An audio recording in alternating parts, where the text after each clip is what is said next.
Kamala Harris released her health report, a page signed by her doctor that says she's in great health. And she's using it as a platform to attack Donald Trump and say, he's old, he's physically in decline. The irony of this, when the current president, her former running mate, was Joe Biden, a guy who couldn't string a sentence together without making a mistake. Do you guys remember America can be defined using one word? Anyway, do you guys remember the dozens of gaffes? And we were told for years and years and years, Joe Biden, he's the picture of health. He's sharp as a tack, is what they said. The media ran cover for him. It was only after the debate in July when Donald Trump eviscerated Joe Biden that, maybe it was the end of June, whenever it was. But it was only then that people finally admitted that Joe Biden's mental health was on a decline. And even then, they didn't push him out. We saw how truly demented Joe Biden is. And they've kept him in. Why are they talking this way about Donald Trump? Donald Trump has shown no signs of cognitive decline, by the way. He's changed his tactics. He's a lot less aggressive than he was in 2016 in a certain way. He's more catering to independents and middle-of-the-road voters, definitely.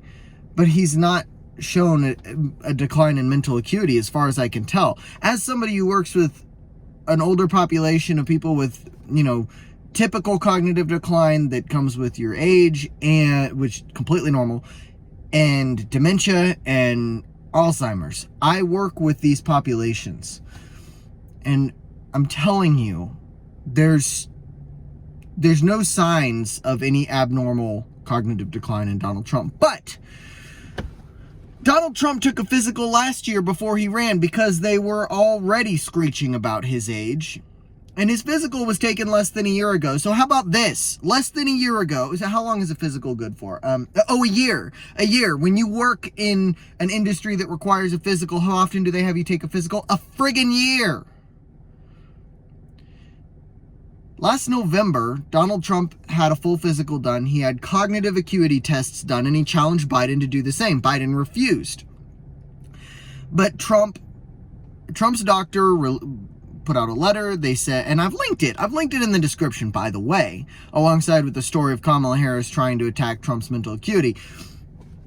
But Trump took a physical less than a year ago. He was in fine physical health, according to his doctor.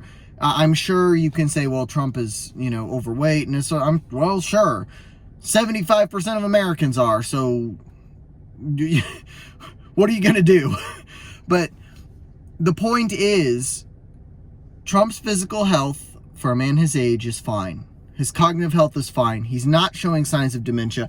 I see clips everywhere, all over X, all over the news. They're talking about Trump rambled, Trump this, Trump. Like, Trump's telling stories like he always has, and you guys are just trying to characterize it as rambling because you want his cognitive decline to be the topic. Why is this? Why did this suddenly start happening less than a week ago? Oh, I know. Because the Harris campaign has nothing else. Every time Kamala Harris opens her mouth, they lose votes. The polls are swinging in Trump's favor. Trump is going to win this election, and they're desperate, and they know it.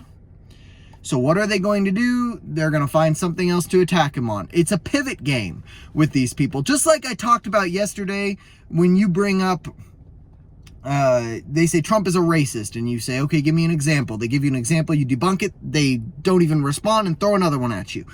This is what they do with Donald Trump. He's a racist. Okay, you debunk that. Okay, well, he's a fascist. Okay, you debunk that. Okay, he said he's going to be a dictator on day one. You debunk that. Okay, he has declining physical health. Okay, you debunk that. Okay, he has dementia. You debunk that. Okay, he pooped himself on stage. Okay, you debunk that. Okay, he faked his own assassination attempts. You debunk that. They can all be debunked. You're an idiot if these are the talking points that you're using. It is mind-blowing to me. I watched a clip just earlier today of, there's that smarmy little liberal kid that did the Jubilee video where it was like the one liberal kid takes on, 20 conservatives or whatever the hell. And he sits there and talks about how the Afghanistan withdrawal was Trump's fault. The person he's talking to, she rebutted and said, no, Trump's plan was different than what happened. They changed it. This was 100% on Biden-Harris. He's like, oh, well, I wasn't aware that that's what it was. I was under the impression. And he's got nothing. He's pushed off his talking point, and he has no understanding of the issues. And that, unfortunately, is the current Democratic voter base en masse. As someone who is a registered independent, I am not a Republican. I have no love for the Republican Party. If we were back under Bush, I would have said the Democratic Party is the one to be, the one to be, for us to be voting for. Because the war that Bush brought us into, totally opposed to that. But that's a different topic. The point is, low information voters make up a huge part of the Democratic voter base. And that's concerning. That's about all.